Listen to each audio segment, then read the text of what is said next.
महापालिकेच्या माजी स्वच्छता निरीक्षकांचा मुलीलाच मोकाट कुत्र्याचा चावा। मिरजेत मोकाट कुत्र्यांच्या सुळसुळाट, महापालिकेच्या दुर्लक्षाविरोधात नागरिकांचा संताप।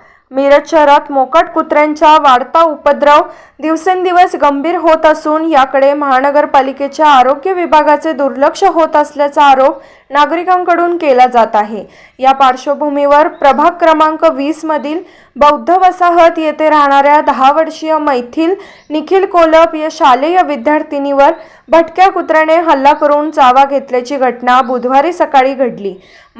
मैथिली ही मिरज महानगरपालिकेची माजी स्वच्छता निरीक्षक निखिल कोलप यांची मुलगी आहे। सकाळी सुमारे 8 वाजण्याच्या सुमारास शाळेत जाण्यापूर्वी ती घराजवळील दुकानात खाऊ घेण्यासाठी गेली असता अचानक भटक्या कुत्र्याने तिच्यावर हल्ला केला। या हल्ल्यात ती जखमी झाली असून तिला तातडीने मिरजेच्या शासकीय रुग्णालयात उपचारासाठी दाखल करण्यात आले। या घटनेनंतर परिसरातील नागरिकांनी संताप व्यक्त करत शहरातील मोकाट कुत्र्यांचा प्रश्न गंभीर बनला असतानाही महापालिकेकडून ठोस उपाययोजना केल्या जात नसल्याचा आरोप केला आहे।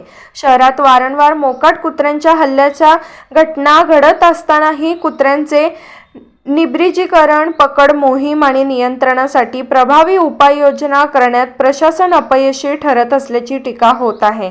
नागरिकांनी तातडीने मोकाट कुत्र्यांचा बंदोबस्त करून भविष्यात अशा घटना टाळण्यासाठी ठोस आणि कायमस्वरूपी उपाययोजना करण्याची मागणी केली आहे।